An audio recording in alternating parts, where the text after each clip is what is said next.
Against the backdrop of a raging COVID epidemic and a quite visceral Black Lives Matter movement, Abroad While Black was born. Our goal was to highlight Black perspectives from all over the world. It was our way of proving there are other ways to live, other places to be successful, and different cultures that embrace our Blackness.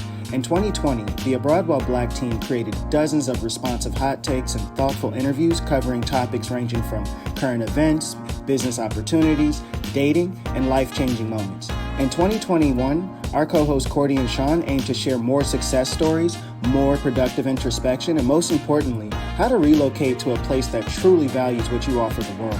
Abroad While Black is more than a show. This is a social experiment hell-bent on discovering new ways to secure the bag and live our best lives. Join the Abroad While Black squad.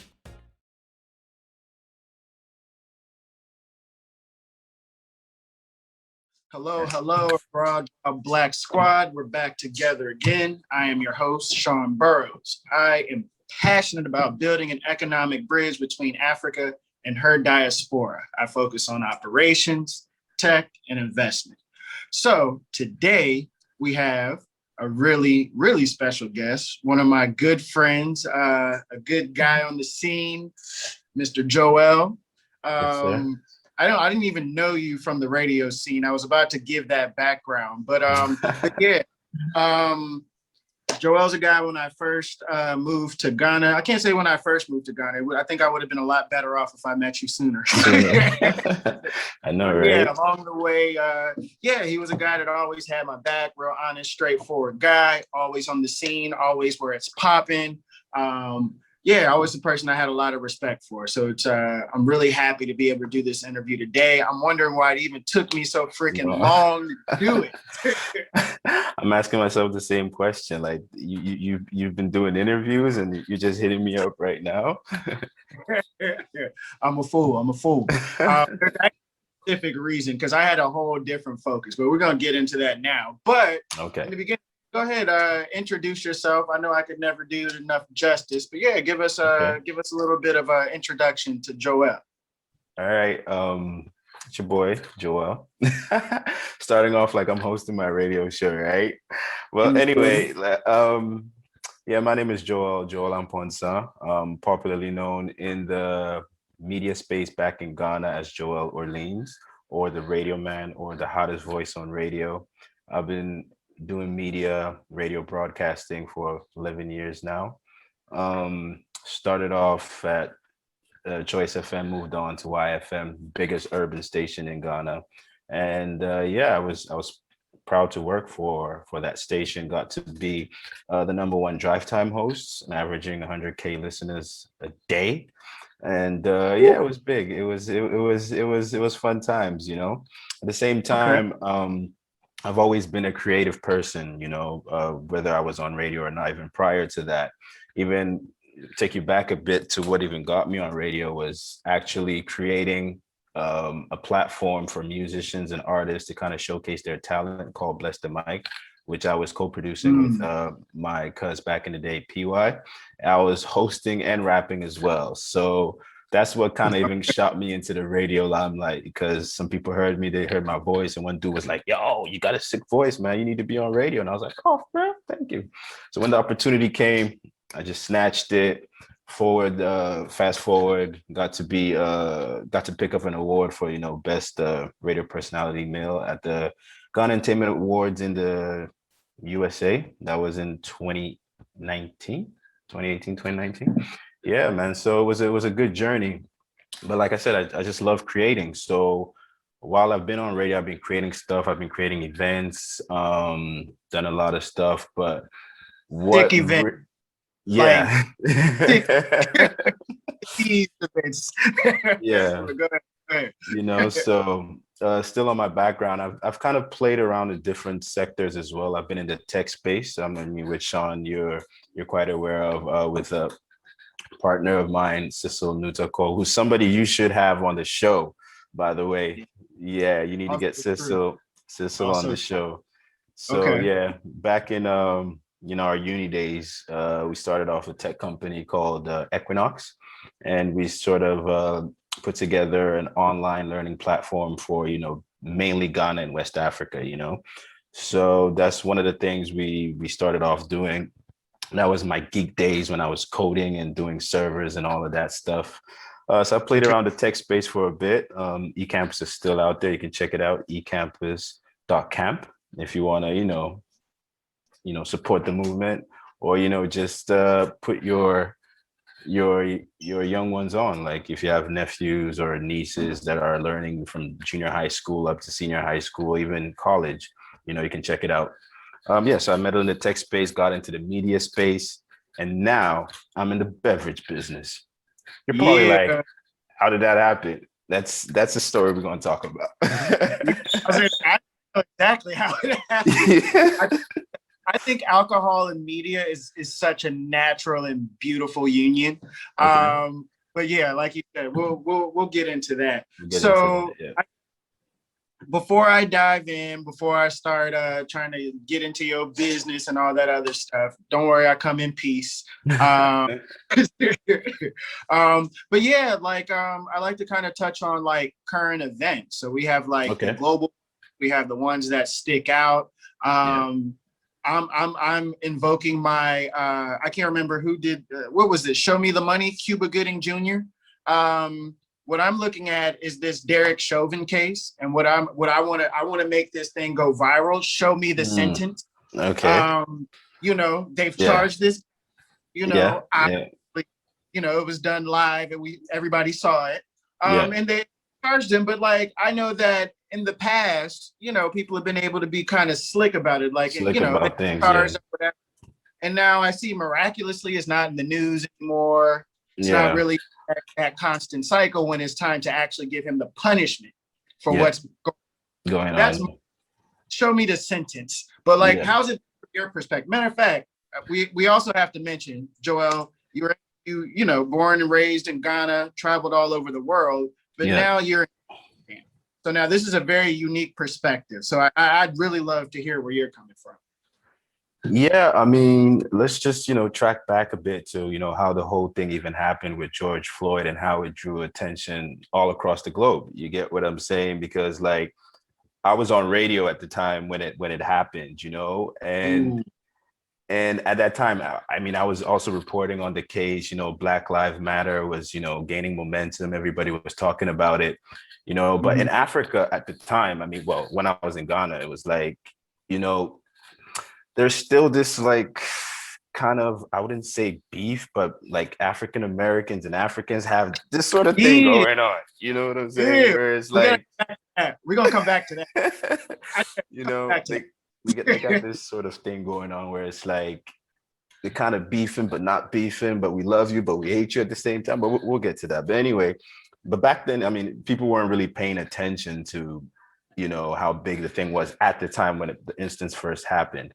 But then when it did happen, then all of a sudden, like there are riots happening all over, US, and then it crossed over to Europe and everywhere.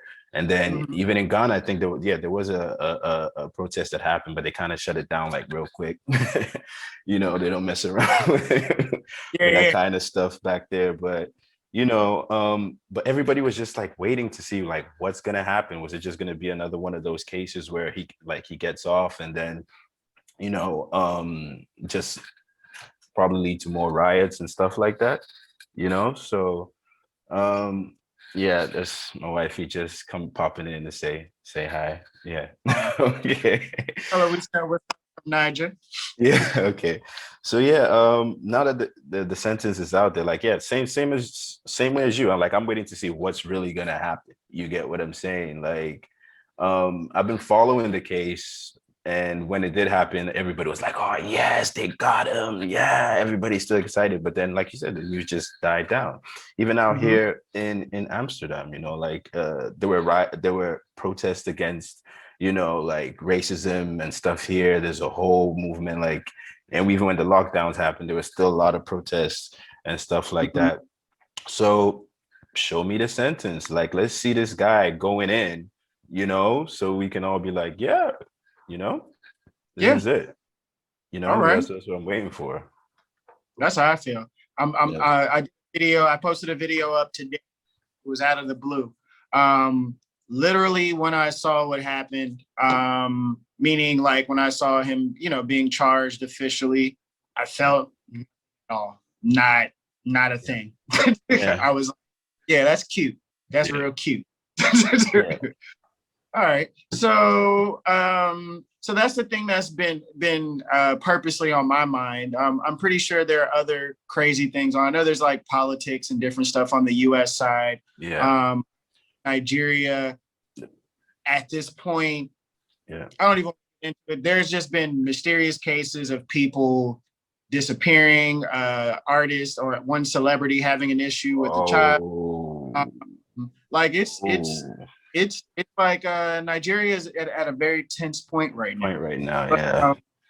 but yeah, like what's going on your side? What's kind of on your radars from the media point of view? I mean, over here, I mean, being here in the Netherlands now, I mean, I've been here for like close to 8 months now, kind of Mhm. since I relocated.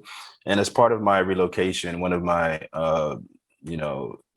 things I wanted to try to do was to try to get off of social media a bit, so I haven't really been on, so but like here it's mainly the lockdown coronavirus situation. There are still protests and some stuff happening around, Black Lives Matter. There are issues that are still being discussed. And, some artists are even, taking it to the forefront. Like there's this guy called Akwesi. He's a Dutch artist, but, roots from Ghana. He's launched this like a black channel. It's a whole network TV, radio stuff that he's put together called, in Dutch, it's called the Swartz. Swartz means black. So it's like Swartz channel where everybody's like hopping on. And funny enough, there's a lot of like, white people who are joining the cause too as well. You know what I'm saying? But Okay. it's mainly a platform where people are, they're trying to like change the media narrative of having more, what I'm saying, more people or more diverse people, I should say, or people of color. I don't like using that word anyway, people of color, but stuff like that. But yeah, so that's one thing that's happening. Another big thing that's been happening here is like we're on curfew for the longest time. Like, yeah, there was one of the measures the government put in place here to kind of like curb, the rise in infections of the coronavirus. So by 8 p.m. you had to be at home, and at first when it came out, Eight? the curfew started at 9, but you got to be home by, let's say, by 8 p.m., and it's official from 9, but from 9 you can't like go out unless you have like you're working at you're working in you're working at a hospital or something of that sort. Yeah, or you can probably just walk your dog outside, but then that's about it. But the good news is they lifted the curfew, I think, on the 28th. That was last Oh, week. Yeah, they this lifted week. they lifted the curfew, but they haven't like really opened everything as it's supposed to be. Like shops, you can still go to shops, but it's first they had this appointment system where you had to book in advance to like go even do like some if you wanted to shop, buy some clothes or whatnot. But the grocery shops and stuff are still open.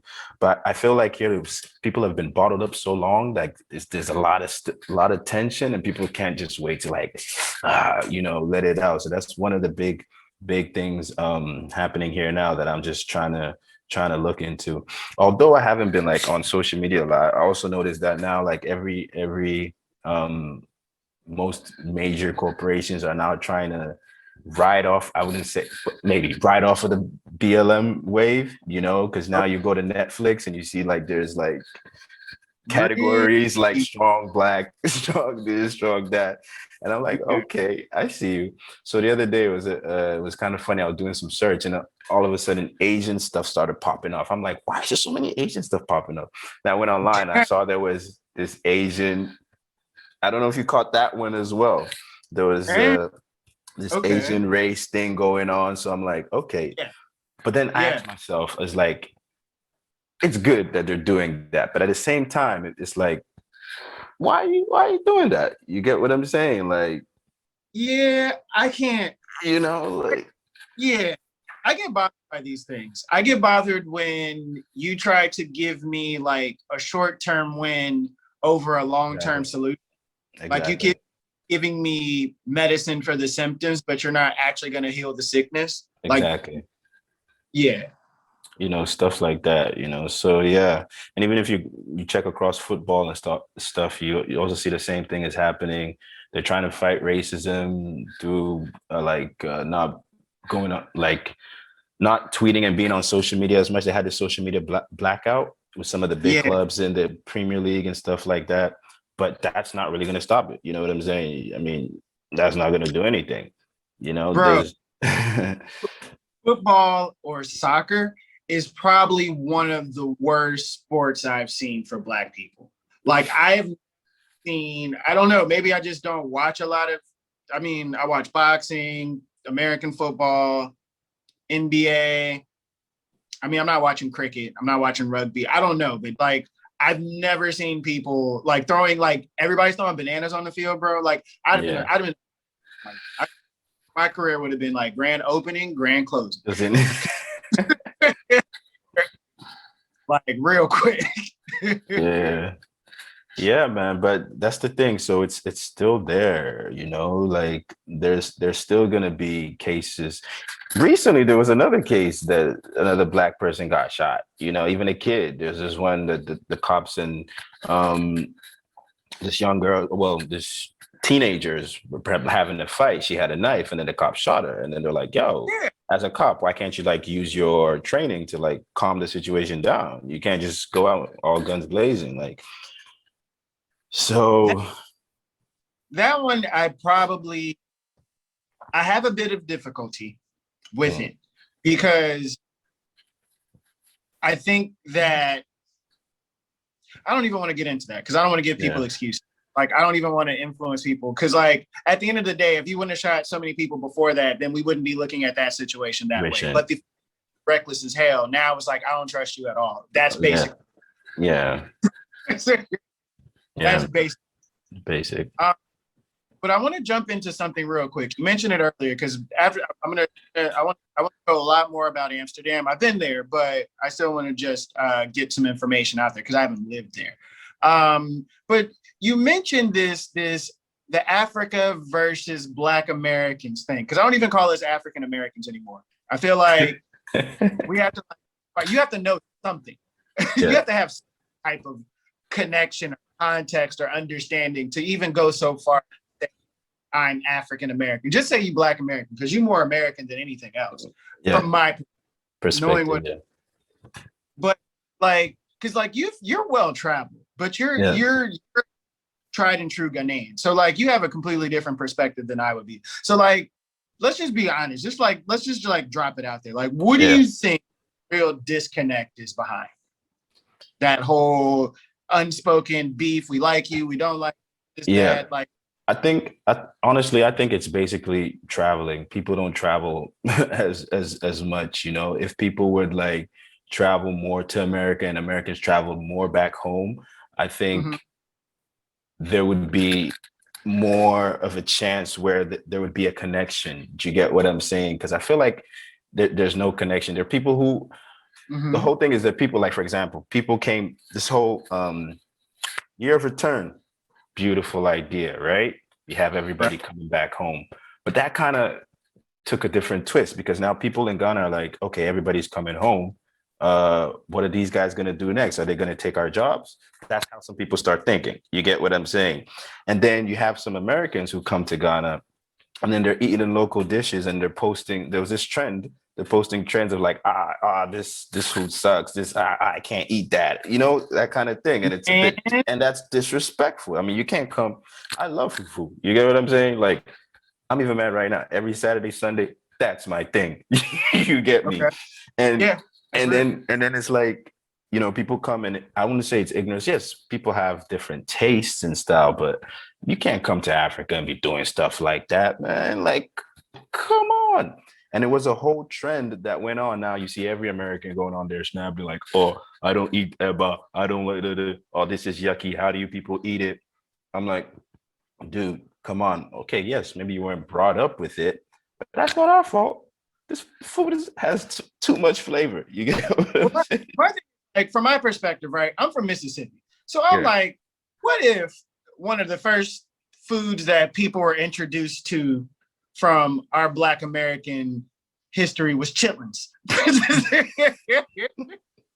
Or, any number of things that we have that is just stuff like, even if you look at like Flamin' Hot Cheetos, like there's just certain things where I could just see that there would be a break in translation if you try to feed hog maws, like all these other like we have some things where if we tried to people, it wouldn't go over. But I get you. But you get you, and I feel there's so many other factors because, for example, like,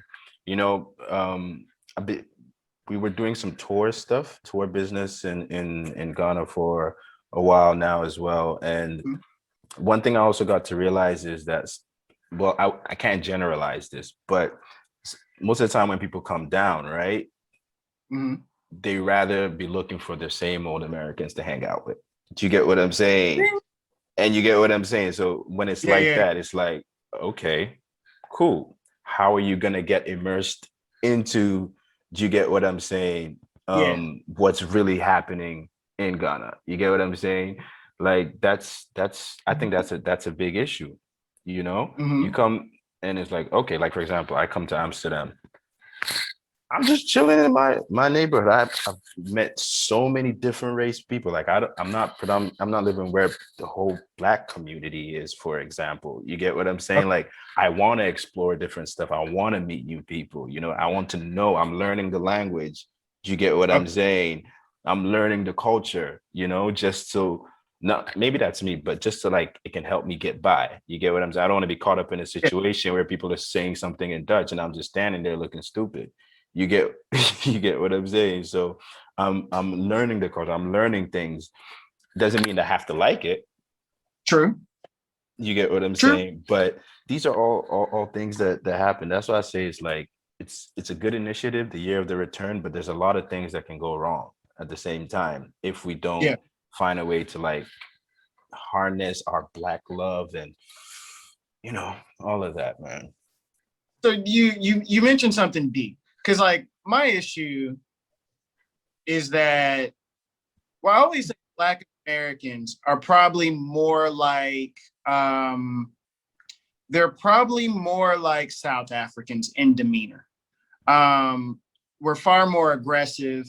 We don't understand that most of the world operates under the British influence, or most of the English-speaking places that we interact with. Us compared to the British system, we're bush, we're ratchet, we're ghetto. Just in general, our general culture is ratchet in America. I don't think we kind of like understand, we don't even understand things like how class works. So like there are certain things that like I've touched on probably like so many times in different interviews, but I'll say the major 2 points that I see are there's a shift in there's a gap in understanding, and then there's a gap in education.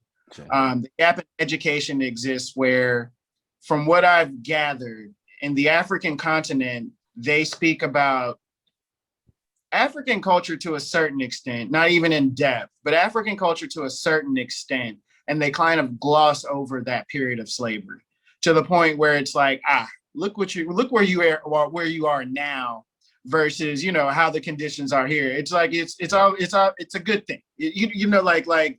Stop so much. But they don't know the horrors of slavery. Like when I started explaining to them, like, are you familiar with buck breaking? Are you familiar with buck breaking? With what? Buck breaking. Buck breaking. No, tell me about it. Yeah. So this is what a plantation owner does is basically they have a tree stump or some type of solid thing, right? And the slave is basically put over the stump and they have their hands handcuffed down in front of them, right? Plantation master basically comes up and brings his family, wife, children, whole entire plantation, and basically rapes the slave in front of everybody. Well, I thought he was going to whip him. No. No, rape him.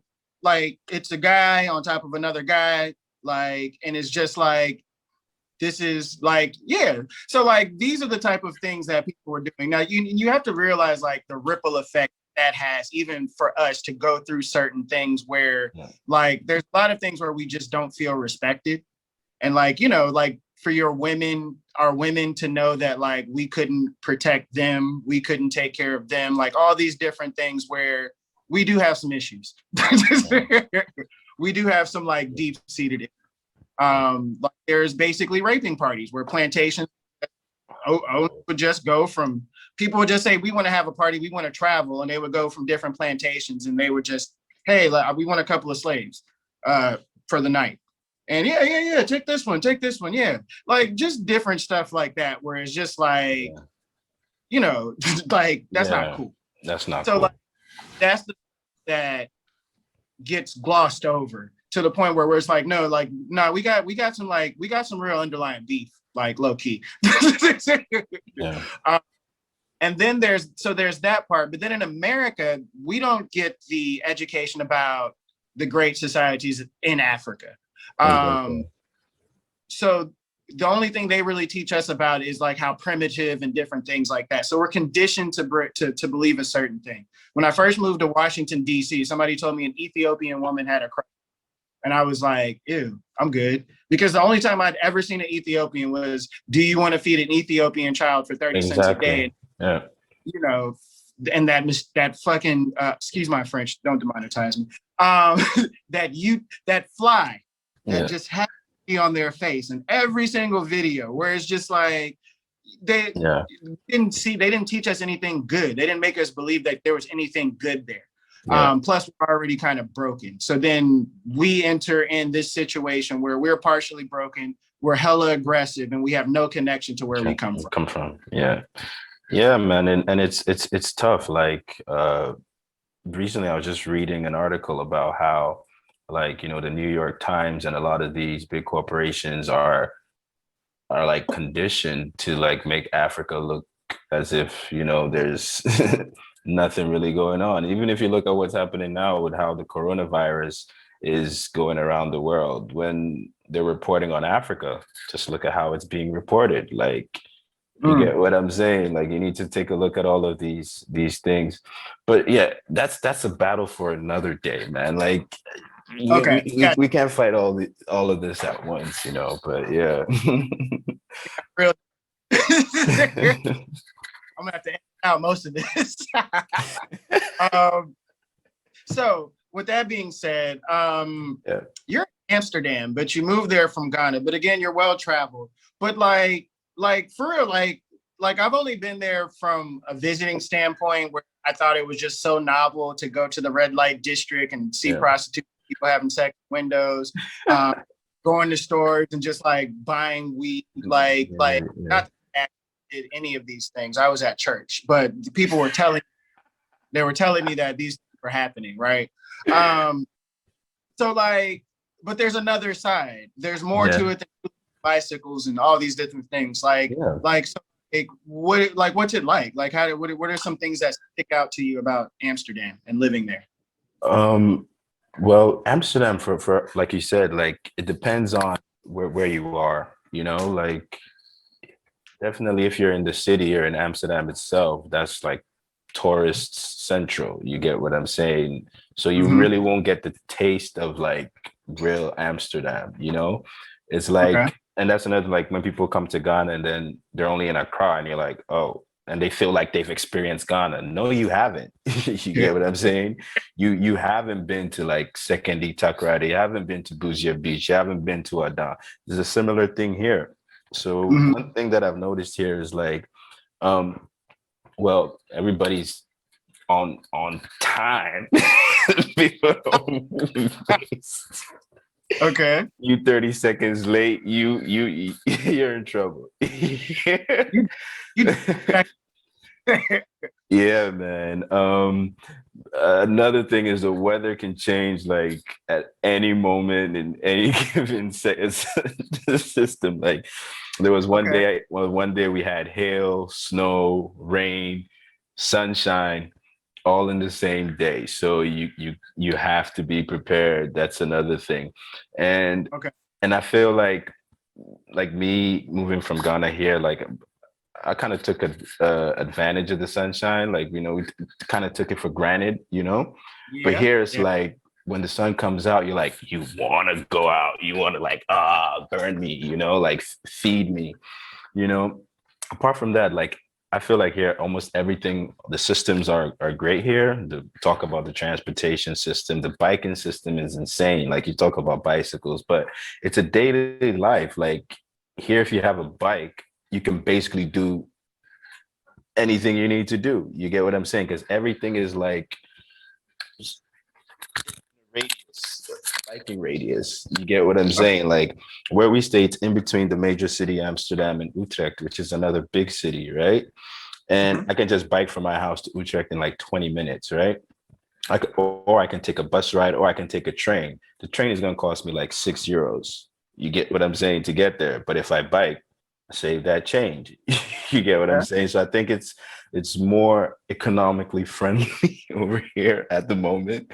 But but yeah, what else? What else? Yes, like I was saying, like the party vibe, the trees, all of that. Yes, that's Amsterdam, like in the central. It's happening, but also because of the restrictions and stuff now, everything has kind of been like shut down. So since I've been here, like I haven't even been to like any raves or parties or none of that stuff. I've just been at home.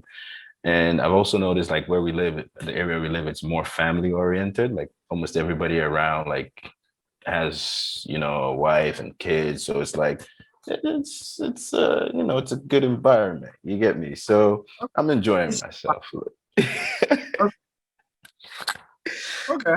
I'm enjoying myself, but no, but Amsterdam is nice. It's a nice place. Netherlands is nice. I've been to Rotterdam. I've been to Amsterdam, Utrecht, and Eindhoven. Those are like four different cities, and Okay.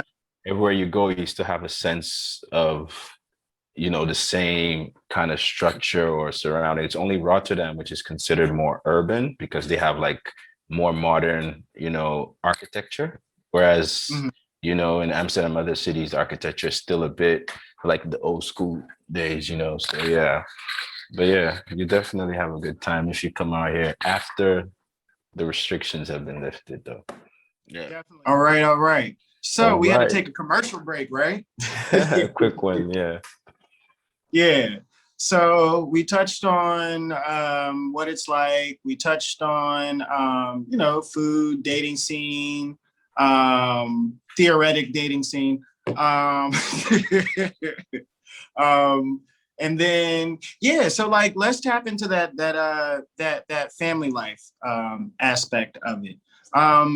Like what do you think, what was it like bringing the kids and everything there? I know your wife is from there, so I know that kind of helps, but like was there like a learning curve? Is there like how did that go? Like what was that like for you and the family? Well, okay, so the good thing is like we've usually been coming here for vacations, so it's not like the kids were new to the environment. Gotcha. They were both born here, my daughter and my son, so it's like yeah, they're predominantly Dutch. They Okay. speak the language. Even prior to us moving back here, they always speak the language with their mom. They're both fluent in English, and Dutch. And my son knows a little bit of French as well. Okay. And some small tree in there, Yeah. I was gonna ask, but typically the children take up the language of moms, Of their so mom, it's yeah. what it So is. but it's kind of interesting though, because whenever I speak Tree or Fanti, right? Because I'm Fanti, so I speak Fanti more to them, and they sound really interested. They're like, "Yeah, Dad, what does that mean?" Like, and it's like, "Yeah, say that again," and then they'll start practicing it. So they know like the basics, like bra, call, froden, like those things. You know what your name is and all of that. But the moving part, well, it was really a tough decision, but yeah, a lot of factors led to us moving over here, predominantly being COVID. Because when it hit, at that time, it was like it's like the whole world was going in chaos, and you just want to do what's right Yeah. for, the family, and you just want to make sure your family is, like safe, and everybody is okay. Yeah. And, Suzanne was more comfortable with, being around her immediate family as well, because out there in Ghana, it's like, it's just, it's me and my fam as well. But that was one of the reasons why we decided to come over here. They came over Okay. first. But prior to that, a lot of things have to take place, of course, like jobs and making sure that all of that is sorted out. So yeah, we kind of went through a bit of a bubble there, but everything worked out. They moved ahead of me. The plan was for them to move over first. I was supposed to stay in Ghana because at the time I had a job in Ghana.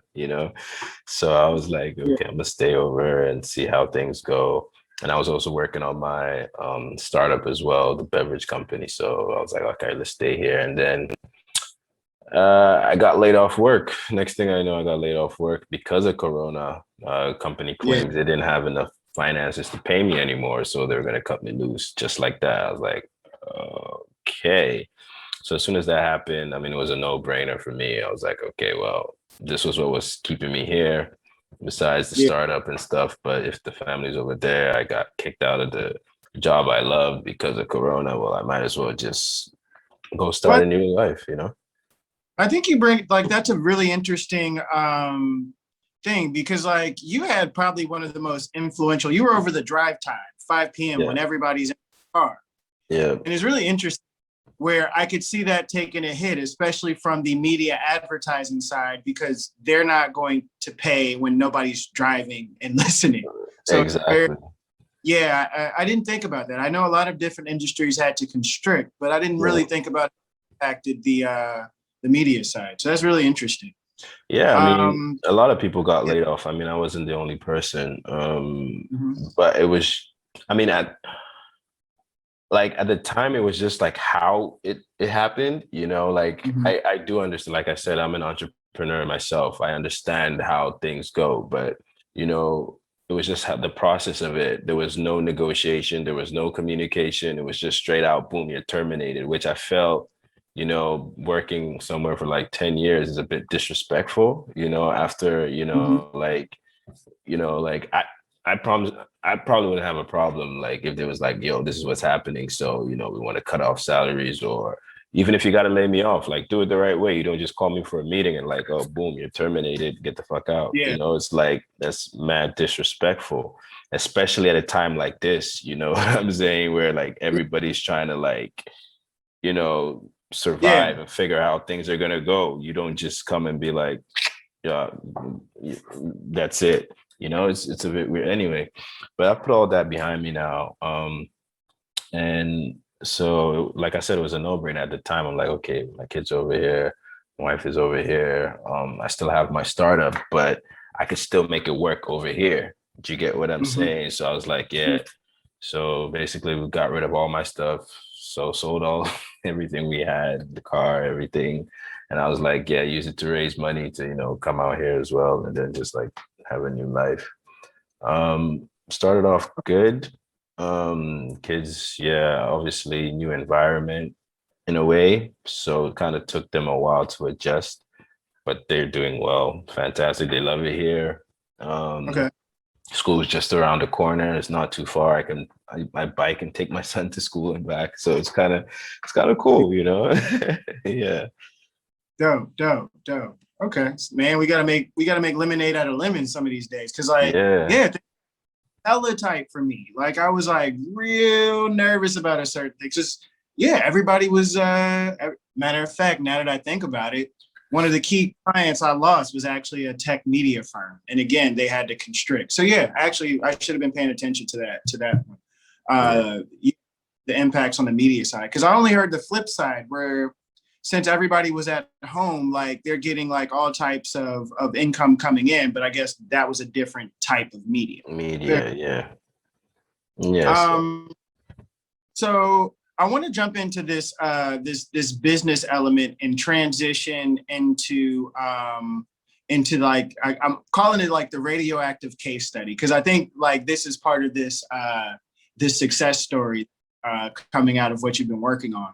Yeah. So as a transition, what I really think is interesting is that you're basically you're doing something that I've told people to do at different rates. Is like find somewhere to live in the African continent or have a base there and find ways to make money or do business in other places. Another thing I've told people that look at the strengths and weaknesses that you have and the advantages of different localities. So yeah, like I just like, and you're actually doing that. So with that part being said, like kind of, what do you see like moving to a different country for like business purposes, like kind of taking that leap?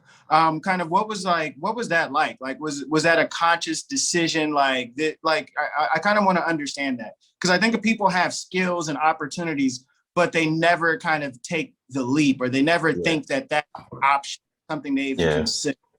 So kind of walk me through that. How did you come to the that like I'm gonna active to Amsterdam and then osmosis? Yeah, well, basically, you know what, like when Corona hit, like nobody knew what was gonna happen initially. Everybody was just like panicking and like trying to make the best decision. So like I said, at the time, our best decision was, okay, wife and the kids move over, I stay, see what goes on in Ghana, so that if in case it would have to flip back, they could easily come back and we see how we do it. But then what happened next was, there was lockdown and restrictions. Now people couldn't move. So it was like, and that really affected our business at the time, because we were doing more on-trade activations and selling, cocktails, pop-up bars, Afro Nation. So we depended on, a movement. We depended on people being out to be able to make our business run. But at the same time, that kind of got us to thinking like, people love this stuff, but now they can't get it because we're not throwing parties, or we're not doing events, and we're not doing pop-ups, so we can't even open our facility anymore to people to come in. So how do we get the product to the people? You get what I'm saying? Exactly. It's a no-brainer. So that's when it was like, okay, let's start working on these ready to drink product samples, or get it shipped out, so that now people can either order through our social media or online, or basically just try and get it and put it in stores and stuff once the lockdowns and stuff are lifted. Because another thing, this thing, Corona, although it did happen in a way, it's kind of like it gave us time to also sit back and analyze everything and see now where we want to position the business. Do you get what I'm saying? So same way, we started off selling cocktails in East Legon, and then we started doing Afro Nation, doing mad numbers. So I'm like, okay, now let's take it back. And you helped us out a lot on that. Appreciate the support. You started schooling me on getting back to the basics, and that's exactly what I did. I went back to the drawing board, started reaching out to some of our customers, our consumers, people who've been trying out the product, did a whole market survey, sent it out for months, getting response to see what people liked. And then we were able to, pinpoint certain things that we need to do to get to where we want to be, which is basically a beverage company. So now we just transition from just a event bar to a beverage company over the period of wait. Let's just do it, because I feel like if I take far down this one, you might give away some of not the secret sauce, but I want to tell the story. I want the story, because I know part of the role, and I don't want it to be too repetitive. But like, I want to know the radioactive story. I personally know it. I trust and believe you, and I've seen what you've done. So for me, it was a natural transition. Again, it's a story of like finding like just a congruence of things that make sense and building around it. A lot of people have ideas and they don't step out on it. Somebody else should do this. Somebody should make this. Tell me why and how. Like, give me that radioactive story. Okay. So it just started off as in like, Accra City, right? You know how Accra is. You can go top 3-4 spots every single night, Monday, Thursday, Friday, Saturday, Sunday. And then you're like, bruh, where we going? Same spot again. Twist. All right, let's get in there. So it got to a point where it was like, yo, we need something else. You get what I'm saying? Yeah. We need something else, bro. Like we need our own sort of stuff. So actually I stopped going out for a while. I stopped going to the clubs. I stopped doing all of that. And I would just used Okay. to just kick it at my boy's house, Nav, in East Legon. He had a nice crib. A lot of people were always coming through. So kicking it there and then with him most of the time. So we just got to start, trying different drinks. Every time somebody would come over, somebody would bring a drink or two or whatnot. So it got to a point where it was like I was going over always drinking everybody's stuff, but I never brought anything, right? So I'm like, okay, I'm gonna surprise these guys one day.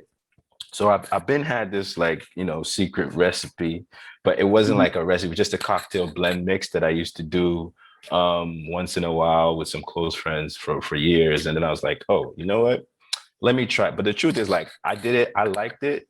So I always just was like doing it when I go to a bar, I'll buy some ingredients and then I'll mix my stuff up and I'll let people try it, low key. And they'll be like, this is good. But I never took it like seriously, that was just me.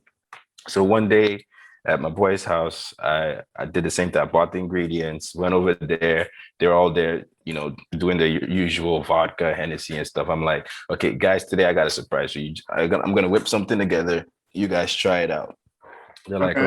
okay. So I'd go in the kitchen, do my mix, put it in a big bowl, like how they do like those punch stuff and everything. And everybody's like, yo, is it safe to drink? I'm like, yeah, let's just try it out. So they're like, just try it out. And then they're like, okay. So they tried it. And then everybody was like, And at this point, it was like there were mad people over at the house that day. There were like mad girls, guys, artists, whatnot. So we were just chilling, and then everybody was like, yo, this is nice. So the first batch was done in like 20 minutes. This is Okay. like 20, 30 people in the house, right? It's done. So then I'm like, oh, they're like, it's done. And everybody's like, yo, they want some more. And I'm like, oh, but I'm out of supply. So I quickly run, go get some more supplies, come back, whip it up again. Everybody's drinking it.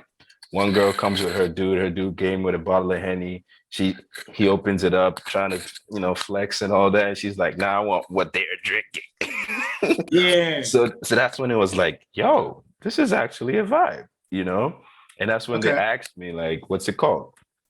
And at that time, I didn't have a name for it, to be honest. I was just like, but because I've been on radio and everybody knows me as the radio man, and I have a song called, Mhm. Airborne and Radioactive, which is like my sig tune to my show. And the people around there knew me. So they were like, yo, this is radioactive. And I was like, ching, ching. It just like, and I was Oh, like, whoa. So it was just like a light bulb moment at that point. I was like, yeah, this is radioactive. That's what it's actually called. yeah. Okay. So I just ran with it from there. What? I just ran with it, So it was like, oh wow, radioactive. So we were like, okay. So we did the party. People liked it. Next week coming up, one of my boys has a party bus. He's like, yo, he has a party bus. He's gonna invite some people over. We're gonna go to the town. I'm like, all right, I'm gonna make some of my drink.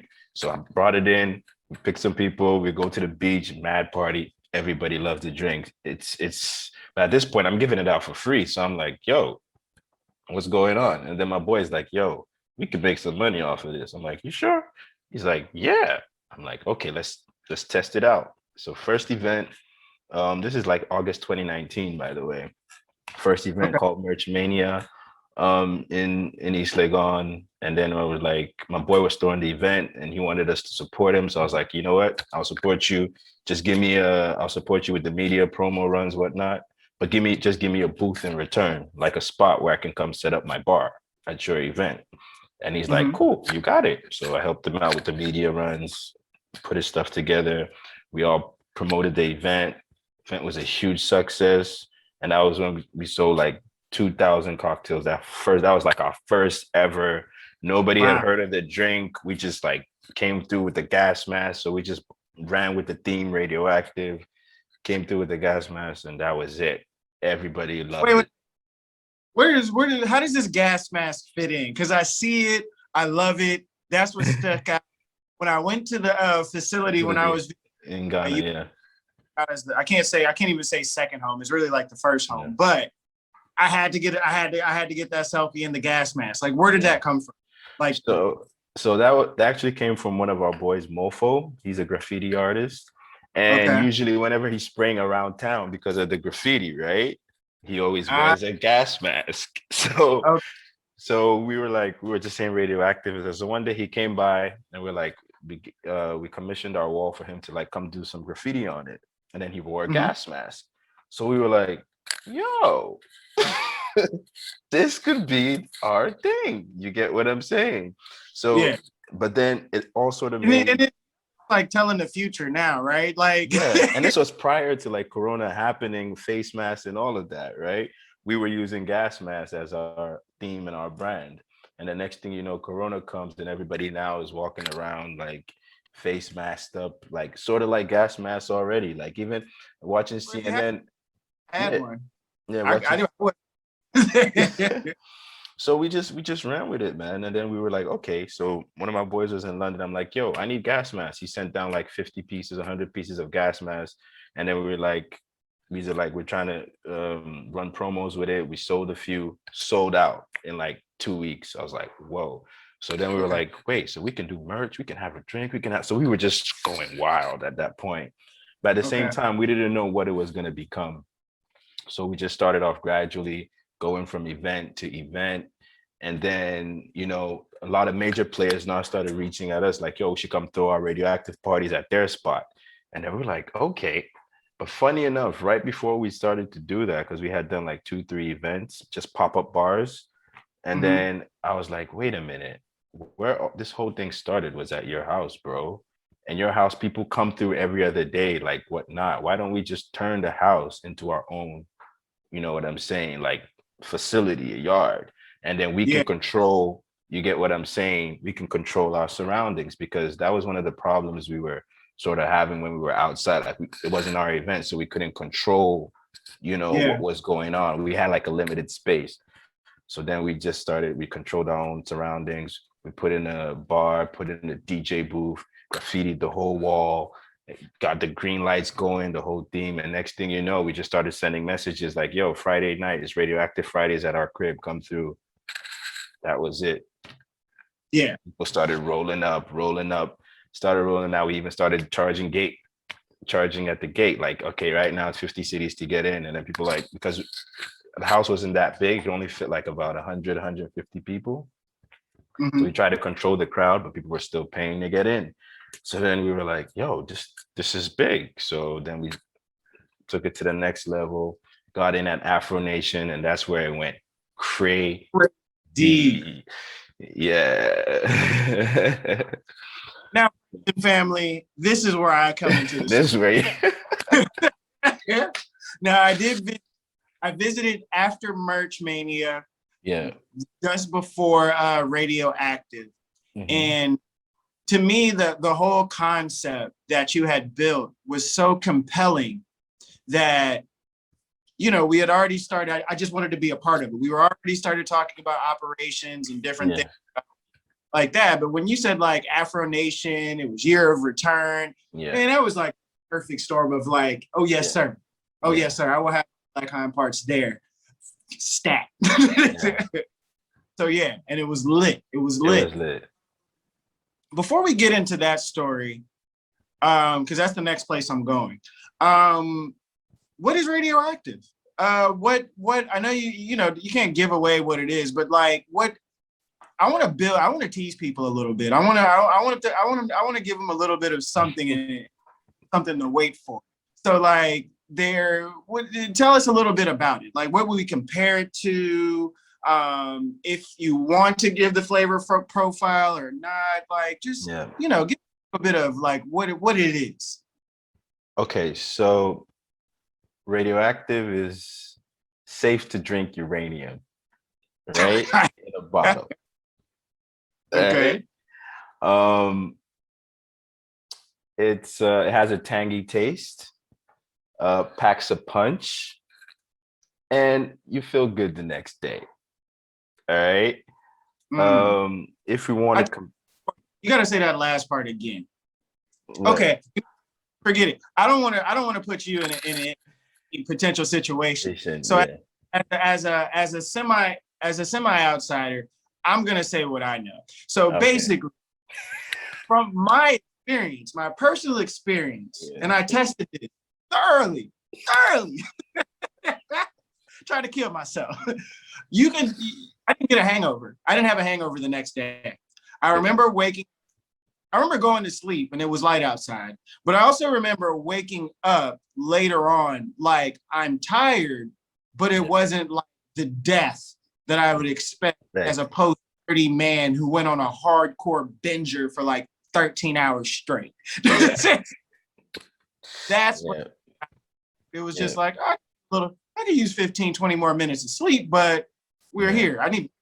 That's where I was. And that's where I was like, oh, it's going down. It's going down. Yeah. Like to get scientists or whatever to test this, but this will lead into that radioactive story. Yeah. If third party come in and say as a third party, just before we get the scientific report. But those are things we're working on. Those are things that we're working on right now. Right now we're doing a lot of research and development, product development, trying to bring the product into the market. Our main focus, of course, is to start off from where the buzz is already, which is West Africa, so Ghana, Nigeria. But it's a product that has the potential to go global, and that's what we're going. We have no limits, you know. For those who want to know, it's sort of like it's like a gin, you know. If you like gin, is a kind of like a gin flavored mix, you know. But they're different. We have different flavors as well and different product lines. You get what I'm saying? So what we did was, I mean, remember when you came, we had like 15 different cocktails on the menu. We had like Carbon Blast, we had like Hulk, we had like Area 51, you know, we were just like spinning off of the, you know, the whole radioactive scientific concept. But our top 4 or 5, we even had the Jello shots, bro. You remember those Jello shots? Oh yeah, I remember that. Oh yeah, the uranium Jello shots. Yeah, but yeah, so now we've streamlined them. We've picked out 4 top selling cocktails, and we're turning them into ready to drink alcoholic beverages. And we got a non-alcoholic version coming out too. Okay. So, So you're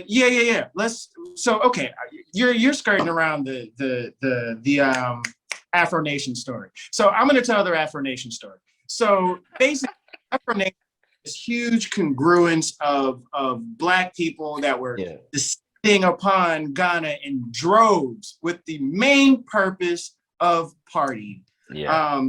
And within this space, through the I'll say the craftiness, the wittiness, the hustleness of Joel, we ended inside Afro Nation with a booth in our own private corner, where no matter what was going on, there was its own vibe there. There were people painted up.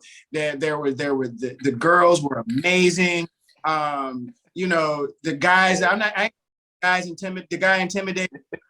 There were too many 6-packs and so whatever. There was a lot of that going on. It was a vibe, and there was this entire feeling, and it was just like people chose to kind of step away from in front of the stage and chill inside the active thing, because it was like it was more than a drink. It was just a whole entire vibe that was. So like that was kind of like the whole vibe of the whole experience that I had like 2 or 3 days straight. But the most instrumental day that I saw was that basically the first day we were being very free and liberal with the drinks. Hey, come over, just try it out. Don't worry, you'll be back tomorrow. So people were trying to drink. It's like, oh, this is good. This is nice. What is this? Try that or whatever.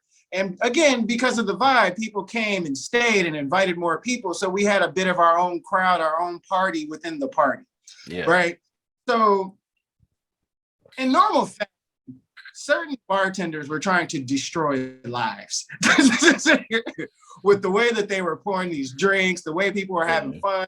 They were just pushing them to just, hey, let's go for it. Right. So people were wasted. And the interesting part was the very next day, they were there right were back. like 2 or 3 times, like the crowd, the vibe. Yeah. I drank this thing and I woke up the next day and I did not feel the ill effects that I anticipated I would feel, because we were there for like 4 a.m. And that, from me, for 4 days, experience that people had, it just kickstarted everything. It just blew the wheels off. Yeah. So that was my radioactive experience. Yeah. So great. So you went through kind of what the product is, through like the launch story and different things like that. But like, what is the potential for this? You're not behind this just for nothing. I know that in Ghana, I know that there were some very interesting laws that were passed that made this something that was very timely, very relevant right now, very in space. The drink market, the seltzers are popping, all are kind of coming in with their own niches. So like, from your perspective, kind of like, how do you fall into that conversation and kind of where do you see it? Well, we're positioning ourselves as a craft RTD business. A lot of people are probably know the craft brewery model or concept. So it's basically that, where we have like our facility locally in Ghana producing the drinks, and at the same time have an event experience center right all around it. You get what I'm saying? Where people can come see how the stuff is being made, and at the same time chill out, have an amazing, awesome time. Now, the government has put some incentives in place now that's is going to help local producers, especially alcohol producers, because the government is working on a campaign to wait. You international, bro. You got to state the country, man. You here, you there. You got to let us know where these laws is popping, bro. Yeah. So in Ghana, there's new incentives for local alcohol producers, which I think came at the right time, because now we can get a lot of incentives and some tax rebates to like really take our business to the next level. You know what I'm saying? So that's one avenue we're looking at. We're also looking at some other funding opportunities that's coming out of that as well. And it's looking great, because like we started off in Ghana. It's Ghanaians behind it. We do have a diverse team, by the way, of individuals. I'm sure you met a bunch of them. Highly from Egypt, of course, people from Canada, all over the world. But yeah, we're just trying to like take this global. Now, at the same time, Nigeria, where you at, we're coming your way. You get what I'm saying? You guys need to get ready for the radioactive experience we're about to activate. And currently in Amsterdam, while I'm here, like those are things that I'm also, working on. We got some activations and stuff going to be happening in Amsterdam as well pretty soon. So if you're out here in Amsterdam, look out for the green light, follow the green light, and you will find peace. Yeah. So basically a craft RTD business with a really dope experience with it, So yeah, that's I can't say too much right now till you know that, right? Yeah. So let's just keep it at that. We're teasing them. So who is radioactive? Like, who would you say, like, what type of person, like what lifestyle does it fall within? Who would I expect to see? Is this more like is this like a Jay-Z type of drink? Is this like a Snoop Dogg type of drink? Or is this a Elon Musk type of drink? Like, what personality type would you assign to radioactive? Well, from the names you met, I didn't get that last part. I said, if we're gonna take it back, George Clinton, P-Funk, that's throwback. Don't worry, I just aged myself. Well, from the names you mentioned, Elon Musk is definitely that type of person that fits into the radioactive profile. But at the same time, it's more about those who are like, are trying to evolve. It's all about evolution. That's what we preach, you know. It's Okay. about evolving yourself. That's what radioactive is all about, because before the drinks even became radioactive, they had to be enriched by uranium. Do you get what I'm saying? So the whole concept, the whole process is like, you know, No. you can be better at whatever you are. We want better for ourselves. It's for the new age renaissance that's even happening globally. Radioactive fits in to all of that. Do you get what I'm Okay. saying? You have to be radioactive in order to survive after the coronavirus, my brother, because life is not going back to the same normal. Do you get what I'm saying? So that's what it's about. It's about fitting, not necessarily fitting in, but creating your own world and evolving yourself. So anybody who fits that profile, you're in there. Okay. Okay. Amazing. Um, so with that being said, I know you got some things to do. I know it's a little bit later on your side. So one of the last questions, like, I know you're doing so many different things with like launching this startup, but like, how do you want people to support? I know there's always be the fundraising. I know there's always like the social media or like, but like, how do you want to direct people to like, how should they engage with you? I mean, there are a bunch of ways people can support. First off, you can check us out at getradioactivenow.com. Mm-hmm.